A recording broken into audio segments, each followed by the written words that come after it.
Welcome to Cinema Chop Shop. Watch, chop, retrofit. I got a present for Christmas, and it's not the kind you want. Oh, okay. We'll get into that. I'm back in the Great Choir. That's right, folks. We're gonna party like it's 2020. Travis is home with COVID. Come on. Always late. Always late to the party.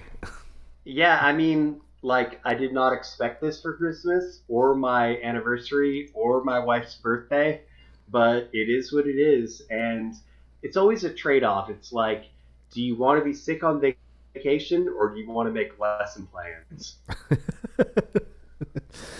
Well, welcome to Cinema Chop Shop. This is a movie podcast where we talk about movies and shit. This is our annual top of episodes, the top 23 of 2023, and we were just talking about it's how... the top of the pops. We were just talking about how I think we did this remotely in 2020 because we were probably under pandemic rules, maybe? Pandemic, Great Choir, whatever you want to call it. But seriously, how are you feeling? I'm okay. I'm fairly congested in the sinus area. Not so much here or here, but right in this general area. But I will persevere. Well, that's good to hear. I hope you pull through with flying colors in time for our next episode after this one, which we'll talk about at the end of the show. Okay. But yeah, this is the top 23 of 2023. This is where you and I exchange our favorites that we've seen this year. And of course, we always lead off with the disclaimer, we are not professionals. We are not paid to watch movies, so we've not seen all the movies. Although, if anybody would like to pay me to watch movies, I'm really good at it. Oh, I'm down with that, totally. And we're not ranking these necessarily in strict order either. No, I'm doing mine in chronological order by release date. Oh, you are? Okay. Well, yeah. That's interesting. I'll try to keep up with you then and strike them off my list as we hit our duplicates. I probably should have mentioned this in pre-production. That's okay. No, it's fine. You got COVID brain. It's okay. You get a pass. Well, you're the guest this time, so thank you. You get to lead off. As I mentioned, I'm doing mine in order of release, and the first 3 films on my list are actually 2022 releases, but they came to us in the year 2023. Gotcha. Like, they probably hit some festivals first and then were available to the mainstream audiences in this year of our Lord 2023. So the first one I'm going to go with is Sisu, S-I-S-U, from 2022. It was directed by Jalmari Helander, and it stars Jorma Tamila. It's got a 94% on Rotten Tomatoes. When an ex-soldier who discovers gold in the Lapland wilderness tries to take the loot into the city, Nazi soldiers, led by a brutal SS officer, battle him.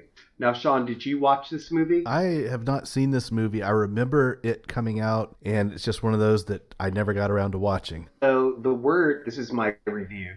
The word sisu is a Finnish concept of stoic determination and tenacity.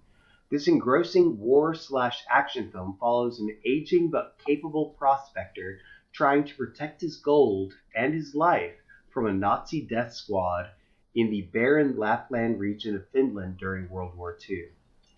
I thought it was great, and that Finnish concept of sisu is kind of intriguing. It sounds cool. I wish I had seen it. Well, it's never too late, Sean. Well, it's too late for this episode unless you want to pause for a couple of hours. Well, then I'm going to stay with you on this 2022 released in 2023 type journey. And I'm going to go with one that you and I did debate previous to this episode, whether or not it was included. And it is the Australian film Talk to Me. Oh, so good. Released in 2022. I've watched it 3 times since it came out. Yeah, I mean, it released in 2022 in Australia. It became available to us in the States, I think in like July, perhaps? Somewhere around then, yeah, this past summer. And it's just amazing. It's a horror movie. It absolutely is. It's a horror movie. It goes hard. It's kind of derivative from the Bloody Mary type game or the playing with the Ouija board. Yeah. And it very much is kind of a metaphor for peer pressure. Very much so. But in terms of horror, thrills, and jumps, and just really testing the limits of what you're willing to sit through as an audience member on the scary side, this one delivers on all fronts.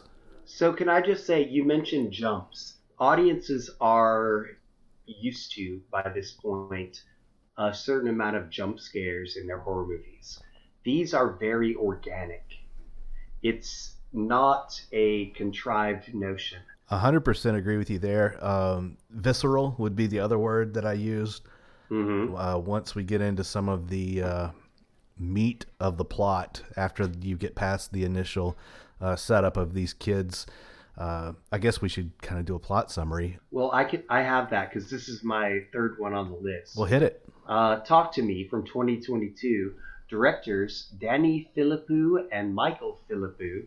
I'm hoping that I'm pronouncing that correctly. It stars Sophie Wilde, Alexandra Jensen, Joe Bird, Otis Janji, Miranda Otto, and Zoe Terakis. When a group of friends discover how to conjure spirits using an embalmed hand, they become hooked on the new thrill until one of them goes too far and unleashes terrifying supernatural forces. And my review, one of the best horror movies I've seen in recent memory, genuinely scary with some cool practical effects. And I think that should be pointed out, that a lot of the special effects in this were practical. It's one of my favorites of the year. I have it kind of in my top 5. All right, so going to me next. Yes.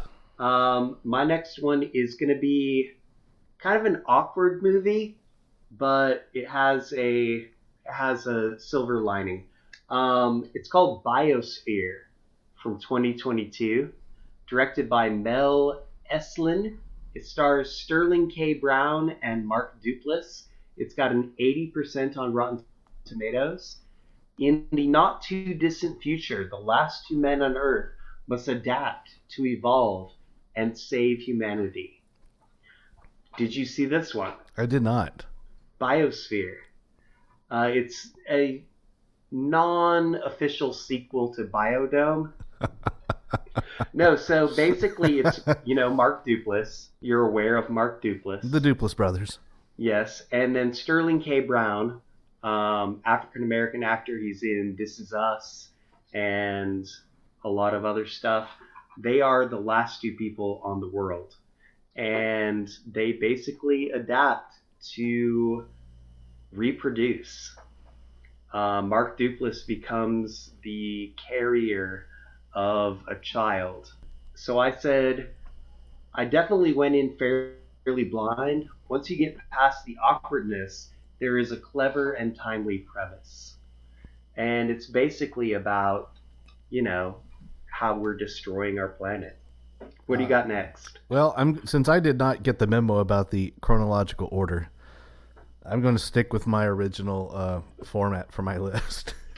Otherwise, I'm going to get really confused. This is one that came out not too terribly long ago, and it's probably become my favorite film of the year. It's The Holdovers. Oh, so good. Directed by Alexander Payne. Yes. Reuniting with Paul Giamatti. Yes. Oh, my God. Paul Giamatti and a first-time actor, at least according to his IMDb, playing the young student. Dominic Sessa. That's him.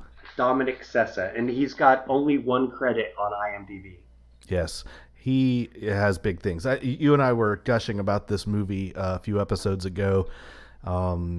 It is oozing with just vintage quality. The opening credits, the opening title cards look like they sprung right from a movie from 1970, which is the setting for the film. You're at a boys' school, and they're taking their holiday break. Mm-hmm. And a few boys can't quite leave school yet, and Giamatti essentially pulls the shortest straw and has to stick around during break with them.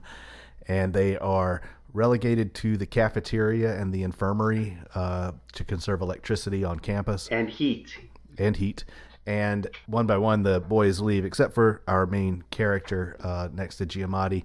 And what transpires, I guess, is kind of a friendship bond forming between. Yeah, I think so. Like a mentor slash protege. Yes, and I mean, obviously a generational gap between the two, and just a great movie. I constantly think about this film, and I really love it, and I hope it does well in the award season to come because I think it definitely deserves it. He better be up for Best Actor. It's got a 96% on Rotten Tomatoes, and you basically said it all, but my final point would be it looks as vintage as the setting. Yes, just beautiful. I can't recommend this one enough. It's really stuck with me as my favorite. All right, next up for me, I've got Knock at the Cabin from 2023, directed by M. Night Shyamalan. The film stars Dave Bautista, Jonathan Groff, Ben Aldridge, Nikki Amuka Bird, Kristen Cui, Abby Quinn, and Rupert Grint. Yes, that Rupert Grint. It's got a 67% on Rotten Tomatoes. While vacationing, a girl and her parents are taken hostage by armed strangers who demand that the family make a choice to avert the apocalypse. It's a real Sophie's Choice. And my review, I said, I would call it good but not great. Still, Dave Bautista shows us again why he is our greatest wrestler turned actor. I saw this one. I quite liked it. It's not on my top 23 list, but it was enjoyable. And it's kind of funny that it came out early in the year because it almost bookends perfectly with Leave the World Behind.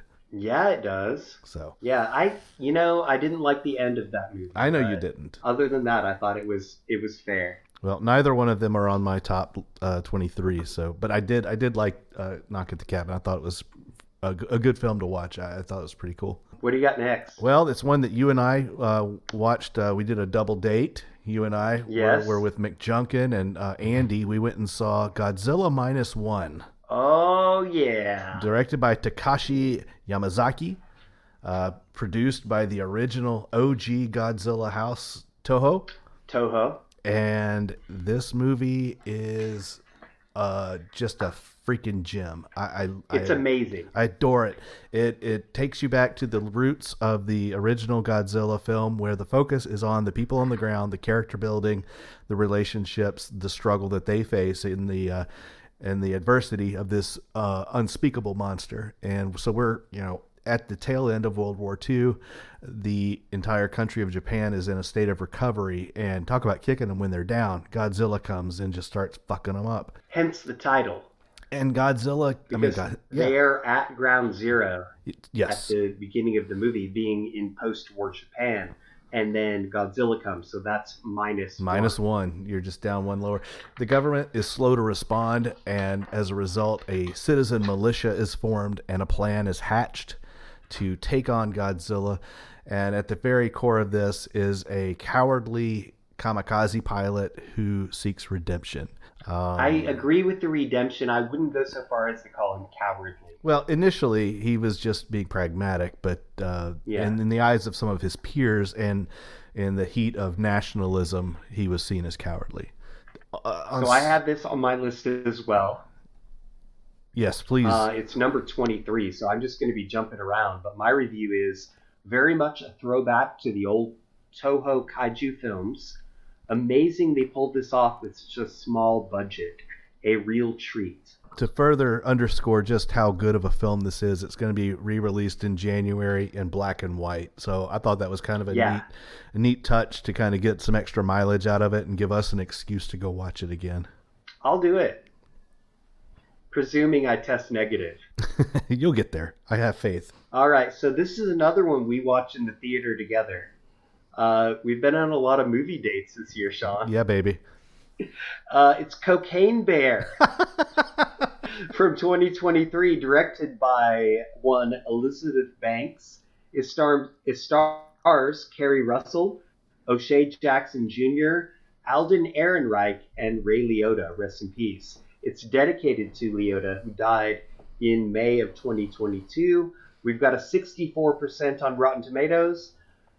Description: an oddball group of cops, criminals, tourists, and teens converge on a Georgia forest where a huge black bear goes on a murderous rampage after unintentionally ingesting cocaine. Unintentionally in quotations. My review: a non-stop thrill ride with plenty of laughs as well. Glad I watched this one in the theater.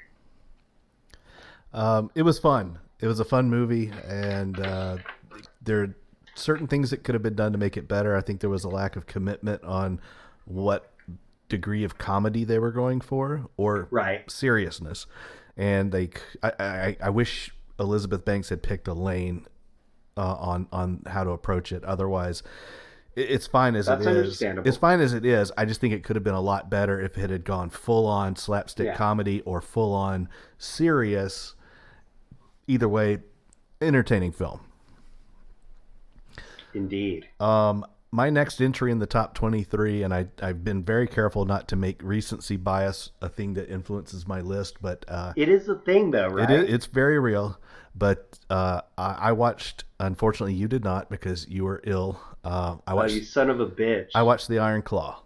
You motherfucker! Directed by Sean Durkin, starring Zac Efron, Jeremy Allen White, Holt McConnelly, about the famous wrestling family, the Von Erichs from the 1980s. And I'm going to borrow from Todd's review on Letterboxd when he said it plays out like a Shakespearean tragedy, except it really happened. It borders on ludicrous. Like if this was fiction, you'd say this is just too unbelievable, this sequence of unfortunate events. But it really happened, and the family's rise and tragic fall from grace is phenomenal. Not to get too much. May I ask a question? Go for it. Yes. Okay. Do they touch on the prosthetic foot? Yes. Okay, that's all I needed to know. Yes, they do. I think that this is a role of a lifetime for Zac Efron. If he does not get Oscar consideration, I will be shocked. At the very least, he got ripped. He's always been ripped, but he definitely went above and beyond for this. He bulked up, and he has the physique of a superhero. He totally committed. I was really just blown away by his performance. Lily James is in this. Maura Tierney is in it. Just some. Nuh-uh. Yeah. Just from The Cutting Edge. What? I don't know if she's from The Cutting Edge. Maura Tierney. Yeah. From The Cutting Edge. Is she from The Cutting Edge? I don't know. Wow. She plays the mother. Girl. She plays the mother. You'll know Moira Tierney. Moira Tierney. You'll know Holt McConnelly from the Netflix series Mindhunter. We've talked about him for various things. Yeah. He is the father of the Von Erich family. He is Fritz Von Erich, and is he the partner in Mindhunter? Yes, he's the serious. Wonderful. Yeah, he's the serious, old school detective. In this, he embodies that father. I watched a documentary from Vice about the Von Erich family after the fact, and seeing the footage of Fritz Von Erich, comparing it to Holt's performance, completely blown away by this man's ability to embody this very well cast, hard-nosed yet loving, firm father. Just a really, really surprisingly good film. I would recommend people check this one out. It is definitely a good one. The only thing he loved more than wrestling was his voice. You're up, man. I've got one. It's called Bottoms, from 2023, directed by Emma Seligman, who co-wrote it with Rachel Sennott.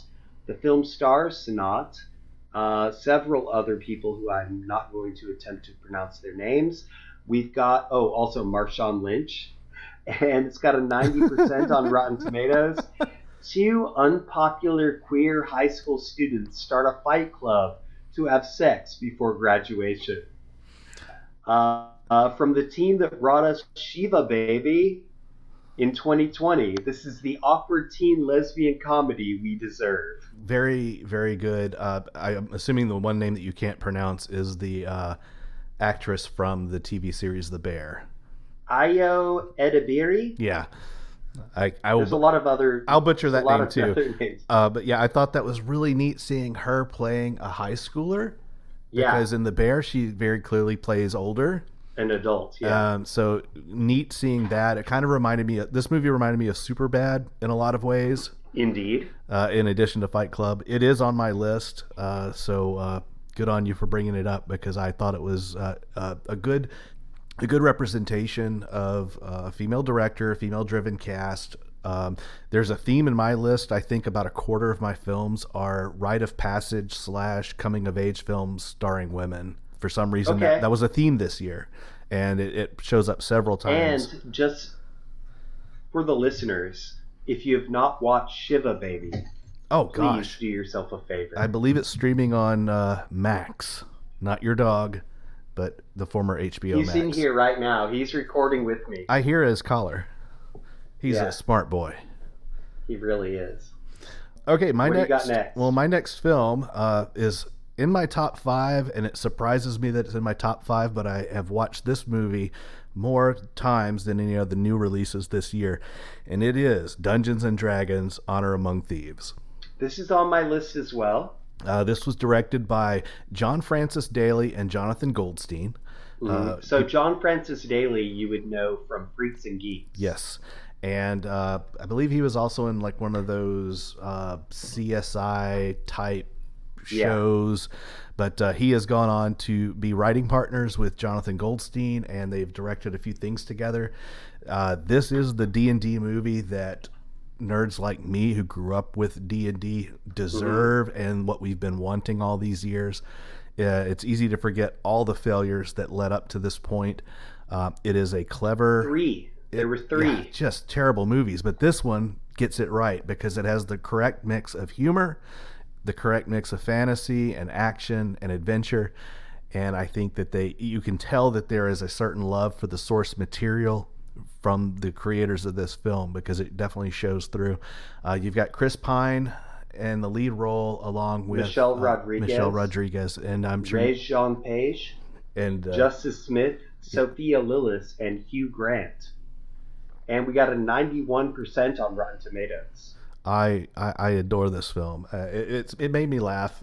We also watched this in the movie theater together. A charming thief and a band of unlikely adventurers embark on an epic quest to retrieve a lost relic, but things go dangerously awry when they run afoul of the wrong people. I think AI wrote this. My review, so much fun, !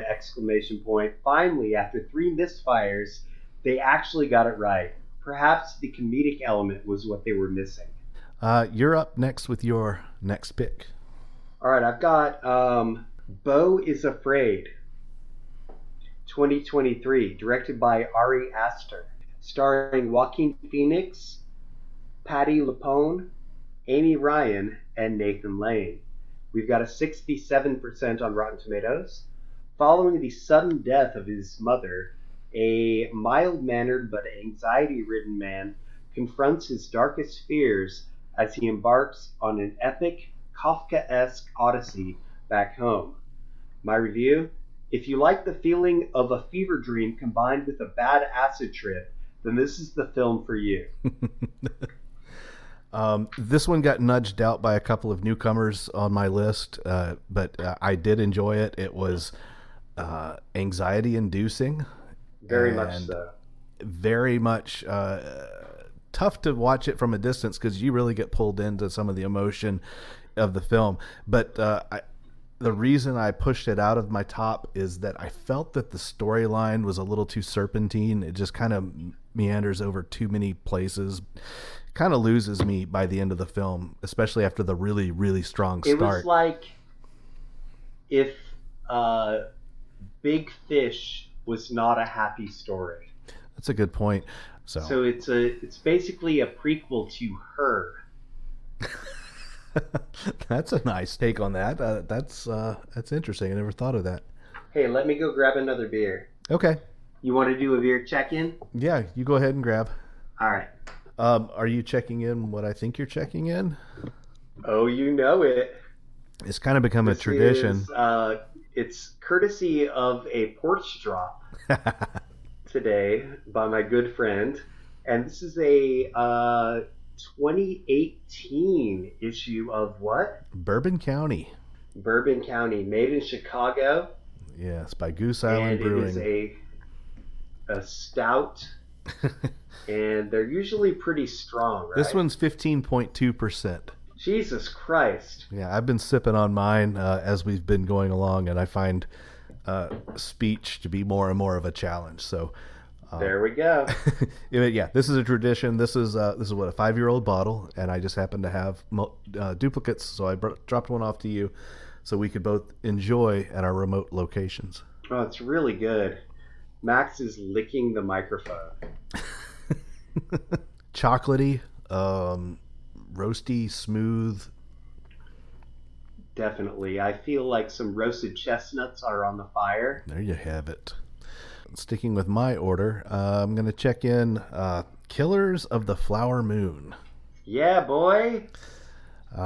This one got nudged out of the top 5 for me because of a couple of things that I had issue with in the film. You didn't like his sling blade face. Yeah, I really felt that Leo was leaning hard into that sling blade kind of thing to push his simplicity.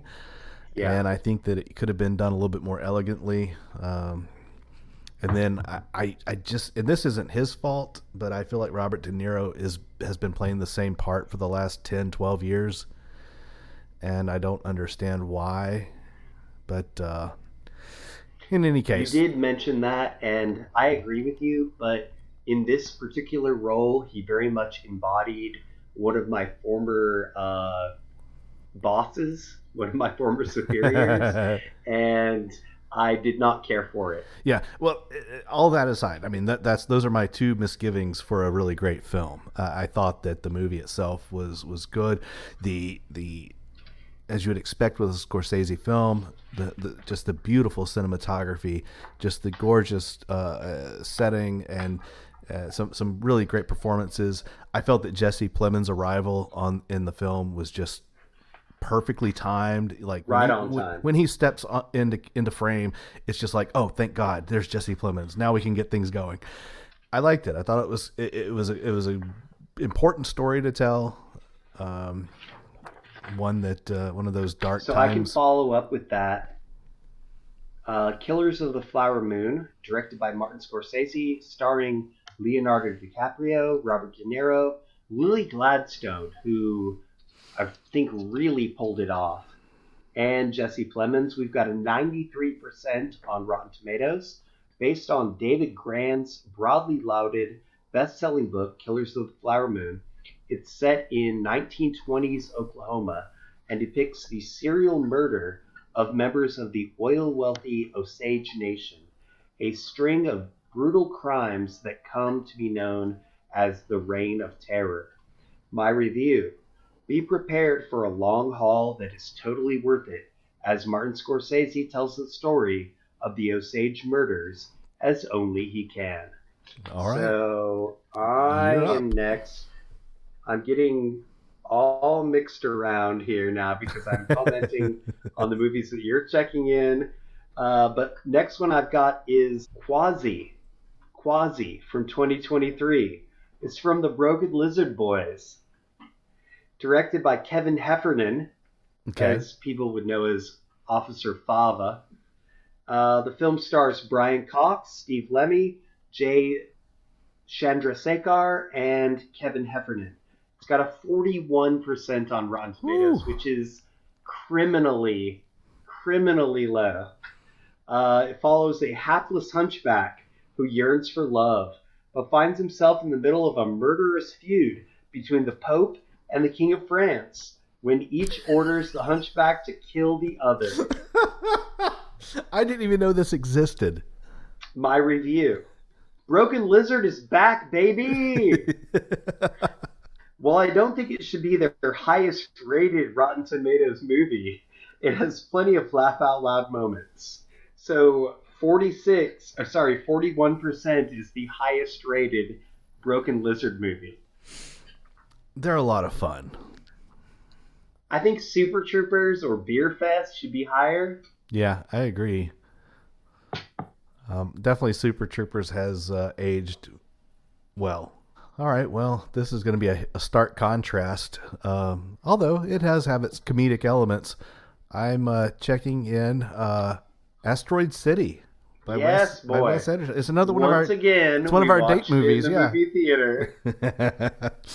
But yeah, this one is a beautiful film in terms of visual compositions. The colors are just gorgeous, simultaneously desaturated and punchy with color.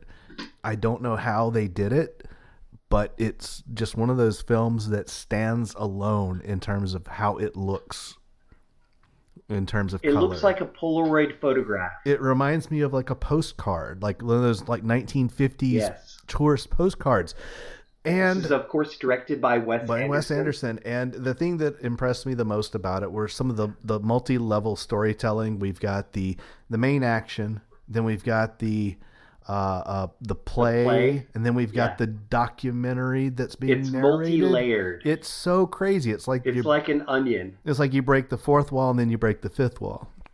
It was so good. I loved it so much. It's on my list as well. Go ahead and give us the details.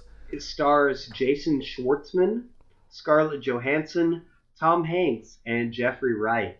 We've got a 75% on Rotten Tomatoes, which I think is a little low in my opinion.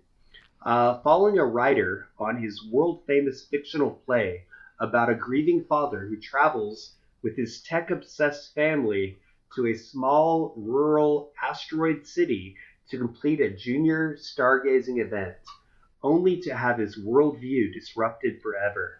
My review: a perfect addition to Wes Anderson's catalog of eccentric films. Had so much fun watching on the big screen! ! It's a good one. I really enjoyed it. I guess my only the only druthers I have about this is, if I had my druthers, and I'm sure Wes as well, Bill Murray was originally supposed to play Tom Hanks' part. But there was something, he was conflicted. He was shooting something else. Or was he busy being canceled? Maybe. Something might have been lost in translation. Good one. I like that.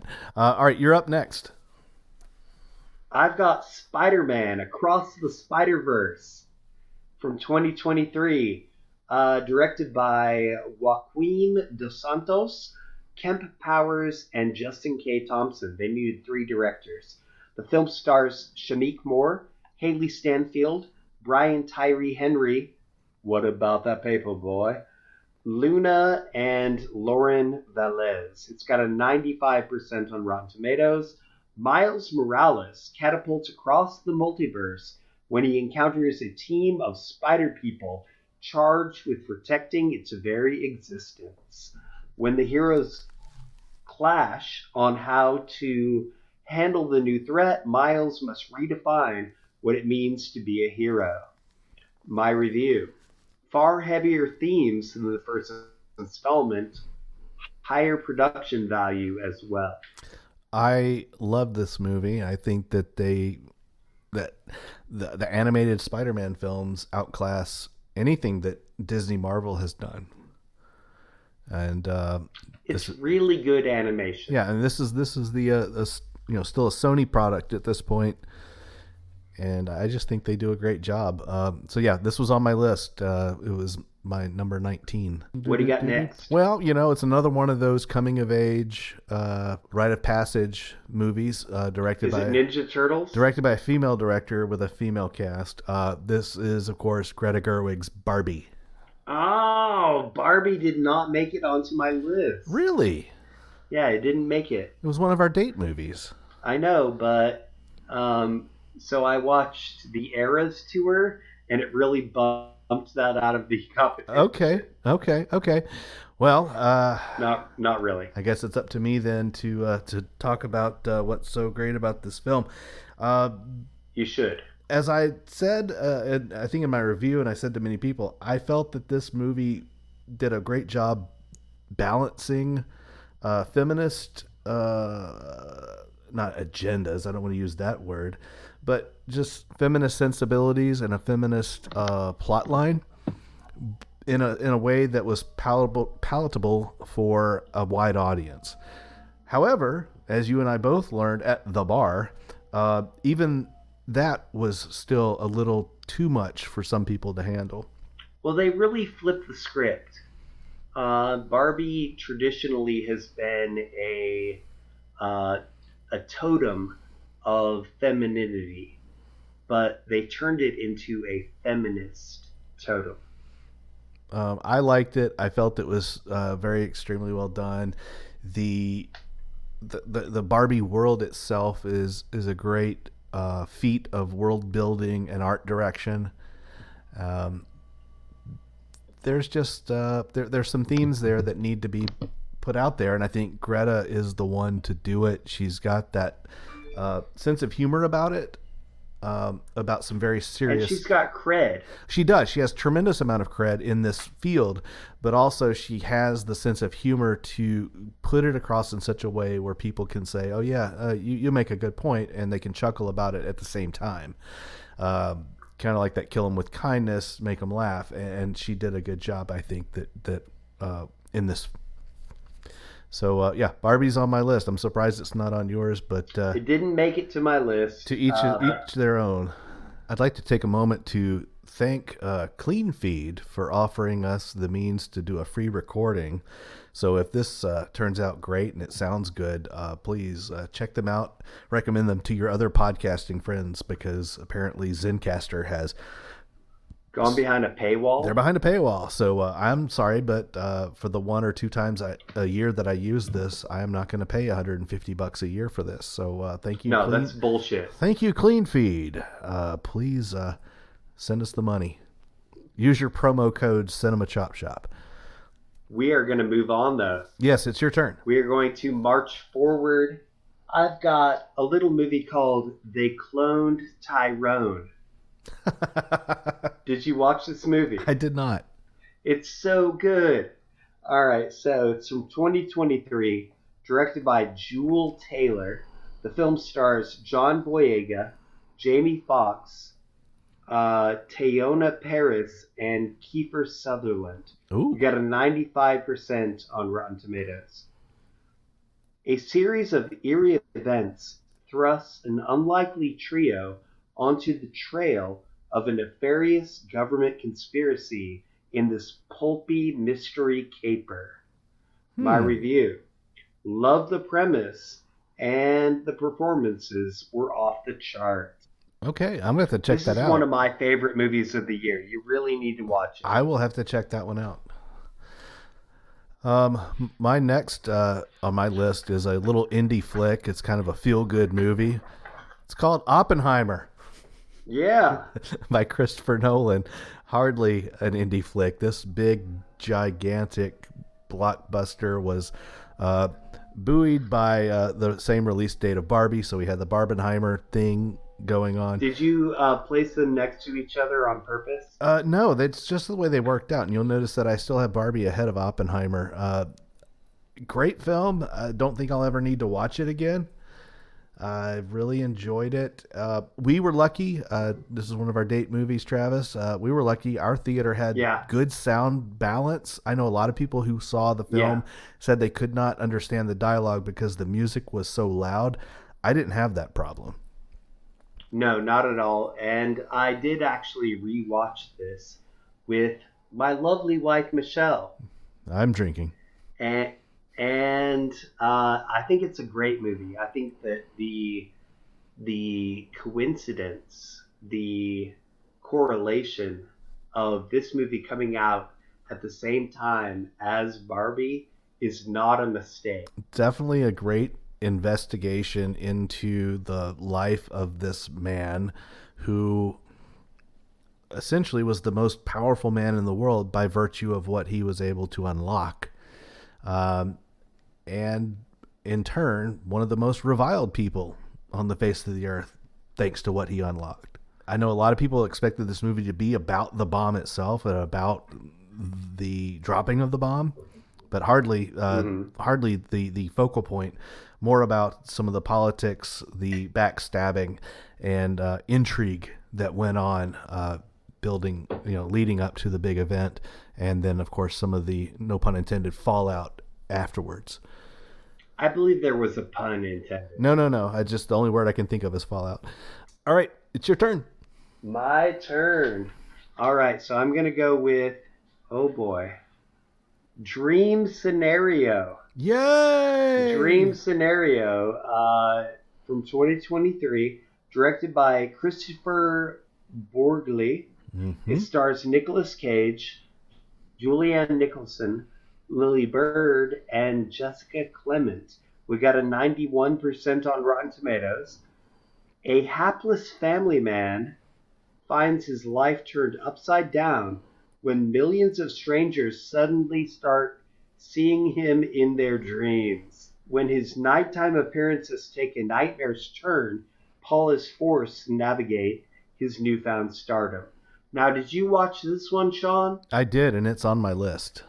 So, where do you think the dreams changed? Do you think it was when he hooked up with that fangirl? Or do you think it's when he found out that the other scientist, a philosopher, whatever, used his term? I don't know. I mean, I don't know if it's really... It could be any of those things, but... I think that I originally said it was when he hooked up with the fangirl. But then I actually re-examined the situation, and I think that it was when he discovered that he was not being credited in her book. Either way, I think that the real triumph of the movie is being able to illustrate the fleeting aspect of fame in a social media kind of world, and amidst a cancel culture. That is pretty much what they paint in this film. The guy finds himself thrust in the spotlight, embraces the spotlight, and then subsequently begins to despise the spotlight. My review: as someone who has very vivid dreams and can't mention a good portion of them, I identified with this film. Great performances all around, but especially from Nicolas Cage. The hooking up with the girl scene was probably one of the finest things he's ever done. I just I couldn't contain myself. I thought it was so amazing. It's a good movie. Next on my list is Anatomy of a Fall. Have not seen it. By Justine Triet. This is a French film, and it's not all in French, so do not be scared. Most of the film is in English, and it is the story of a writer / professor whose husband takes a fall from the top floor of their ski lodge type house, and the only witness to this incident is their blind son. Why did he do that? Why did he fall? Yeah, why did he jump? Well, you don't know if he jumped. The bulk of the film is a courtroom drama where the wife has been accused of murder. And it's an interesting look at the French judicial system versus the American judicial system. So for us to watch a conversation take place in the courtroom where a witness is being deposed by an attorney, to stop midway and turn to the defendant and ask them what they have to say about it and have the defendant speak is completely foreign to us, because most of the time in a defense case, the defendant rarely takes the stand. So it was a cultural learning experience for me to see this play out anyway. But beyond that, though, the story itself is pretty fascinating and just a neat little courtroom drama. I mean, if you like Law and Order, this plays into that kind of breadbasket. Do I have one for you? I believe I do. And I'm going through my notes here. We've got A Haunting in Venice from 2023, directed by Kenneth Branagh. The film stars, said Kenneth Branagh, Michelle Yeoh, Jamie Dornan, and Tina Fey. We've got a 76% on Rotten Tomatoes. In a post-World War II Venice, Poirot, now retired and living in his own exile, reluctantly attends a seance. But when of the other guests is murdered, it is time for the former detective to once again uncover the killer. My review. Starts a little slow, but pays off. Kenneth Branagh is really doing a fine job directing Agatha Christie adaptations and portraying Hercule Poirot. Very nice. You know the Alien vs. Predator franchise? Of course. I think they should do a Poirot versus Columbo franchise. Or Sherlock Holmes. Or Perry Mason. Just throw them all together. Yes. Like a super team, like the Justice League. Like a League of Extraordinary Gentlemen. Nice. Drove Sean Connery out of acting. All right, my next one. League of Extra Horny Gentlemen. All right, my next one. You're going to love this one because this is another that you and I saw together. Teenage Mutant Ninja Turtles, Mutant Mayhem. Whoop, whoop. Directed by Jeff Rowe and Kyler Spears. This is a Seth Rogen and what's his partner's name? Evan. This is one of their deals. I don't know. Did I already talk about this? No, one? You skipped over it. You skipped right over it. Or it didn't make your list, which I find criminal.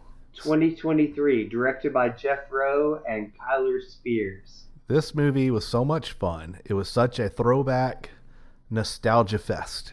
The animation style was fresh and cool, and it demonstrates to all of the Pixar heads that there are other ways to animate film. You can incorporate some really cool style, and this one definitely encapsulates street culture, hip-hop culture, and it's backed up by an amazing soundtrack. I really enjoyed this one. It definitely played to someone, and Travis, you're a few years younger than me, that definitely played to someone of your generation, because I was probably in college or just starting college when the Turtles were really hitting the stride that this movie kind of zeroes in on. But I enjoyed it. I thought it was a lot of fun. Well, the film follows the Turtle brothers as they work to earn the love of New York City while facing down an army of mutants. My review. I think that making them more like awkward teens was the right move. We don't have a lot of overlap this year. This is turning into a very long episode. It's all good. It's fine with me. Next, I've got the Creator. Ah, yes. From 2023. Directed by Gareth Edwards. The film stars John David Washington, Madeline Yuna-Voles, Gemma Chan, and Allison Janney. We've got a 66% on Rotten Tomatoes. Against the backdrop of a war between humans and robots with artificial intelligence, a former soldier finds the secret weapon, a robot in the form of a young child. My review. Gareth Edwards' latest is marvelous. Perhaps the best sci-fi of the year.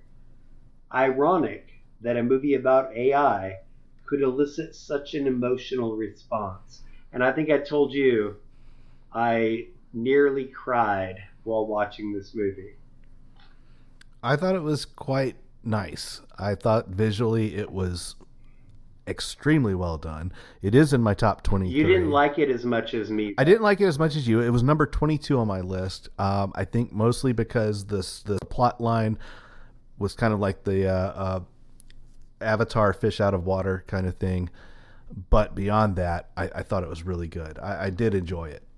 Don't get me wrong. I thought it was very nice. What do you got next? My next one is from our buddy Brandon Cronenberg. I picked Infinity Pool.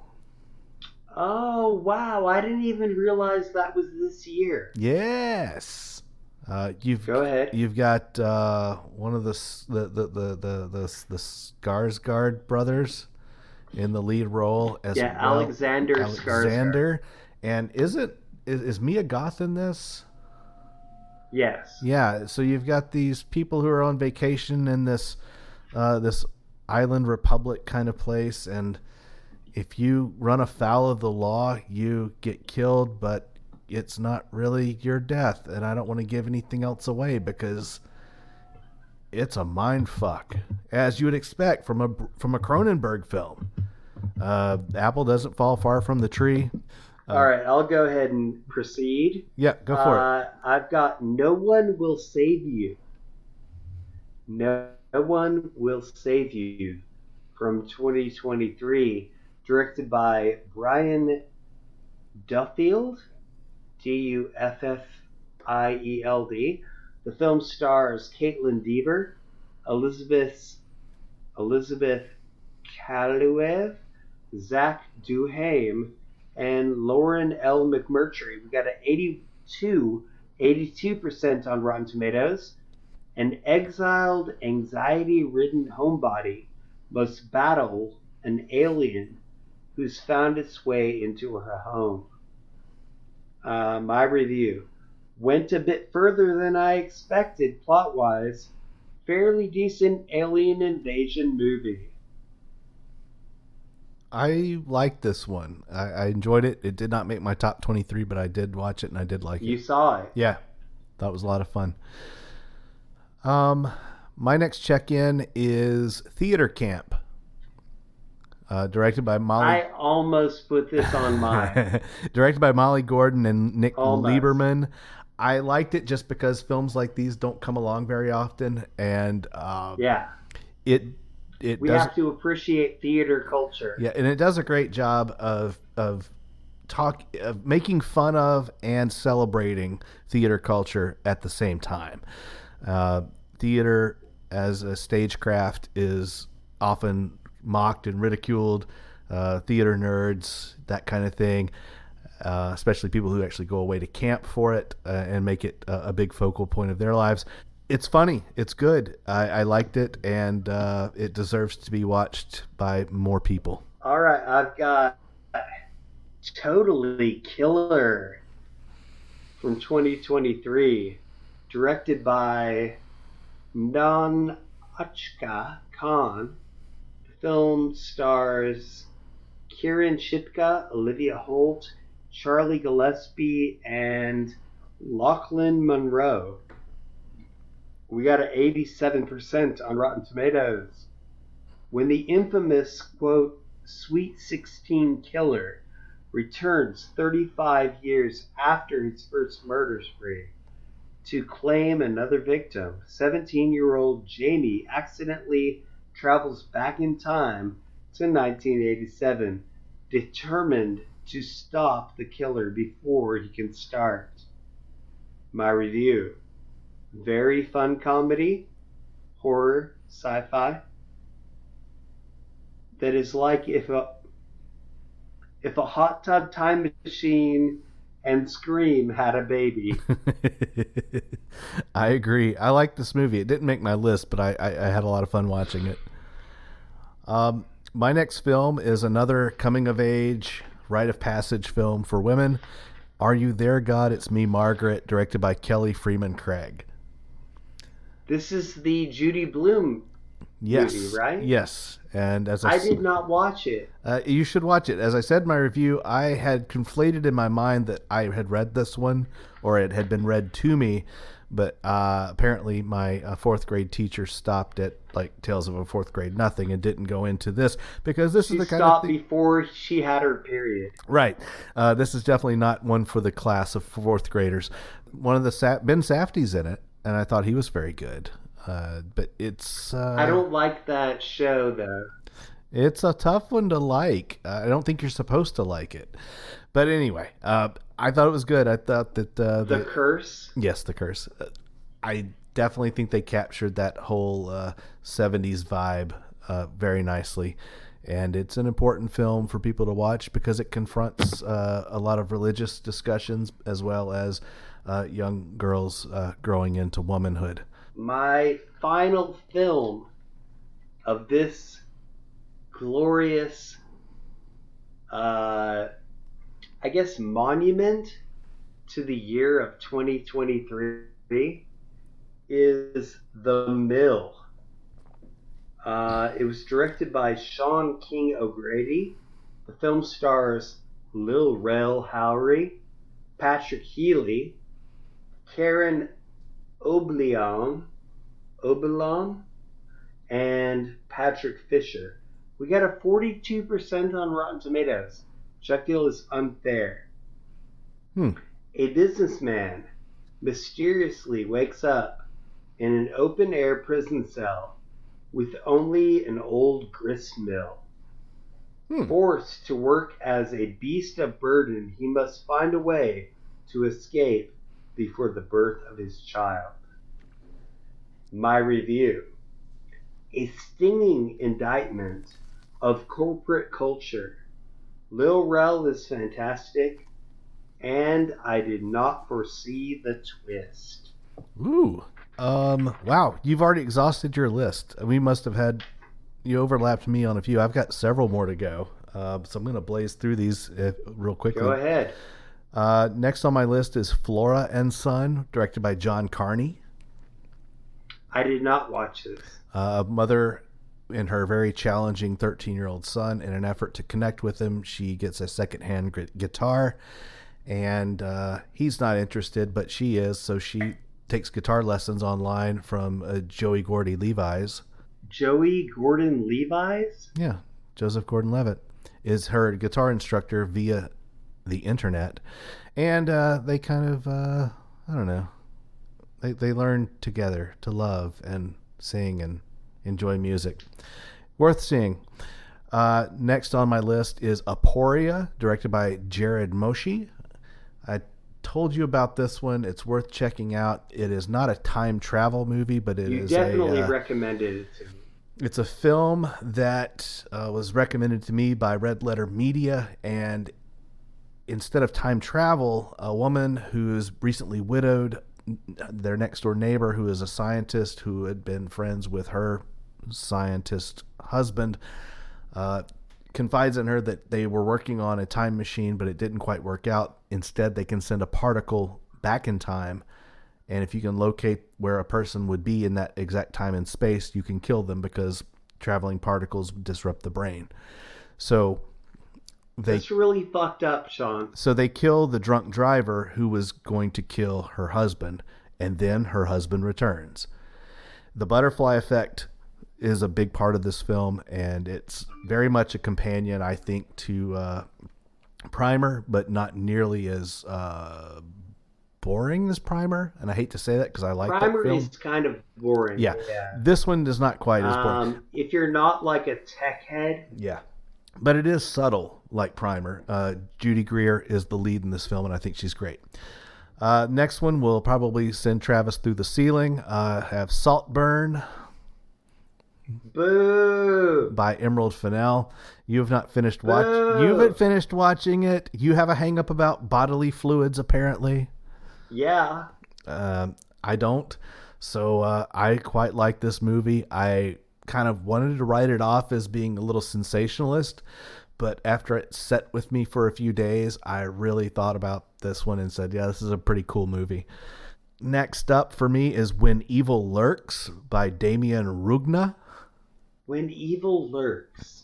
This is a horror film. It's a horror film. It is a South American horror film. And you talk about go hard. I mean, when Talk to Me goes hard, this one goes even harder. There's a turning point in this film where you're like, what the fuck's happening? Really quite good. Then my final film is one that I just watched, and I had to put it in because it keeps with my year-long theme of coming-of-age, rite-of-passage movies directed by female directors. This one's called How to Have Sex. Oh, I just saw this today being released. Molly Manning Walker is the director. It is a movie about three British girls who've just finished high school, and they go to a resort for kind of like our spring break. So this made it into your top 23. Yes, because it does an exceptional job of showing the mundaneness and awkwardness of losing one's virginity. Yeah. And it's told from a female perspective, and it kind of calls into question consent as well as sexual assault, but not in a heavy-handed kind of way, but very much Gotcha. in a real world, ambiguous, open to interpretation kind of way. Some of the emptiness that one feels after a sexual encounter goes not as good as your brain had built it up to possibly be. Right. It's never as good as your dream. Yeah, so this one hits the nail on the head, and I really think this is a good one. Guys may not get it. I definitely feel like I'm underqualified to even talk about some of the high points of this movie without sounding like I'm mansplaining. Right. So, yeah, I'll shut up. But it's good. It's worth watching. I really thought it was a good one. So, yeah, that's me. That's my top 23. And I think that it was a fun year. I think we wrapped it up, brother. Yeah. It was a weird year for movies, though. I can tell by the lack of overlap that there was a diverse field of films. We also struggled a little bit to get the full number. Yeah. To get the full 23. At first, I was sitting at 23, and I was like, wow, I'm not happy with this. So I kind of dug around and said, oh, wait, this movie, like you said, some 22 films that didn't show up until 23 kind of slid in under the wire. Right. So that's it, folks. That's our list. Hope you enjoyed it. Hope you enjoyed listening to us drink our bourbon counties and get progressively really get progressively more wasted. Travis, what's next? I think that I would like to apologize in advance to the listeners about how gloriously drunk I'm going to be on the next episode. Oh, it's our 300th episode, so the 300th episode, I'm going to put the balls to the wall, and you will hear it in my voice. Well, good, because it will be a new year, and definitely time for us to celebrate 300 episodes. That's a milestone. So hopefully everybody will stick around and check that out. You can find us on social media. We are Cinema Chop Shop everywhere, except for YouTube. We're Cinema Chop Shop Podcast. Please remember to rate, review, subscribe, and tell your friends all about us. Well, that's going to do us for this week and for this episode. Thank you for joining us. But before we go, we want to tell you one last time in the year 2023 to please watch, chop, retrofit. Retrofit. We got a little delay there. Thank you so much, Clean Feed, for your help.